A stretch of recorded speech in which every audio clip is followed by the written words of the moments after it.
Hold on.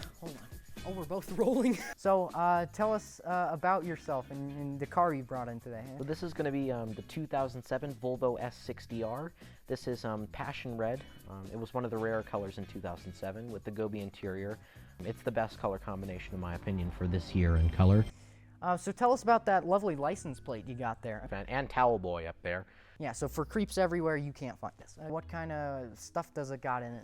So this has 300 crank horsepower, about 250 to the wheels at prime condition. I'm very happy. It's got the D2R bulbs, or however those are, where it has one light bulb and it flickers both those for a high and low beam. Got some aftermarket IPD fogs installed. He got a new Volvo badge installed. We'll have a picture of what the old one looked like right here. So all stock then? Yeah.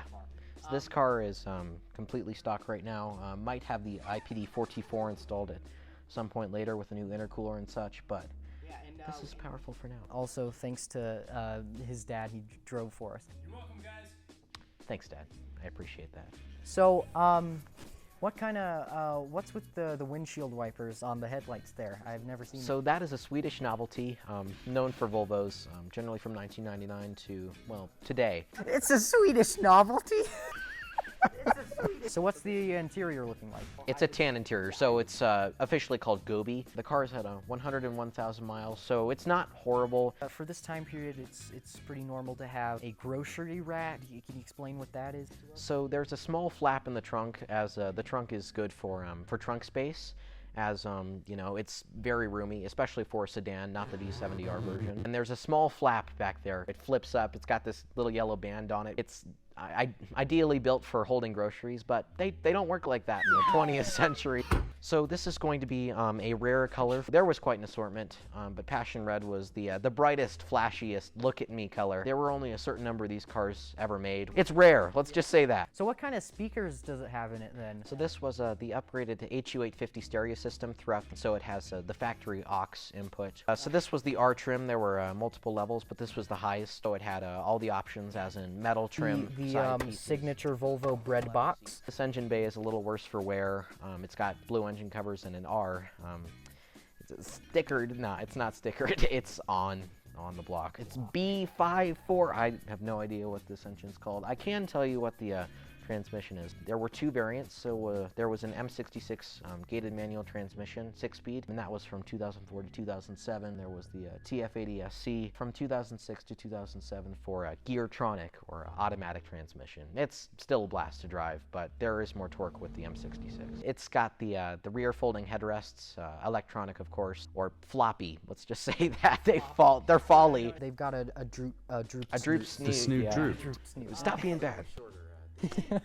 This car was obtained in July of 2016 or thereabout. No records exist that I know of. It was obtained from the last owner because he had to sell his mortgage slash sell his mortgage. I think everyone wants to sell their mortgage, Jake. This was a 4-owner car. The first owner owned it for about 8 months. 8 months? 8 months? That's so depressing. 8 years. It's 101,470 miles from the last time I was driving it today. And that is lower, especially for the P2Rs. Well, unless they're kept inside. I'm looking at you, Skywolf, with your 23,000 mile V70R.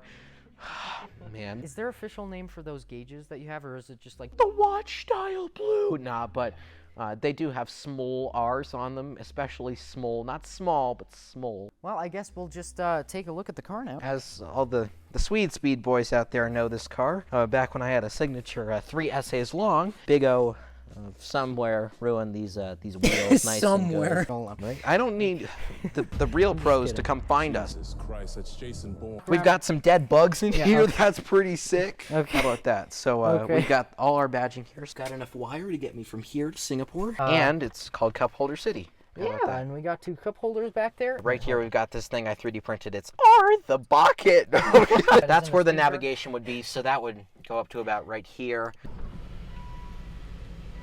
Hey guys. The white stitching. And it comes with this glass too.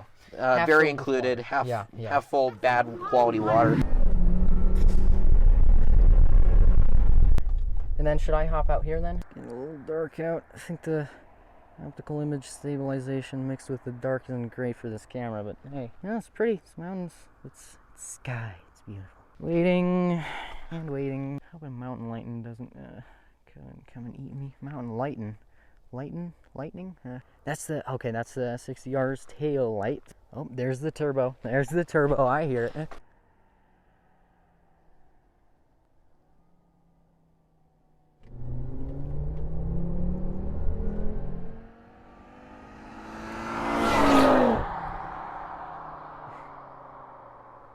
Jeez Louise, that's fast. As you can see, we've got fully reclining things, seats. As you can see, this is definitely an off-road vehicle.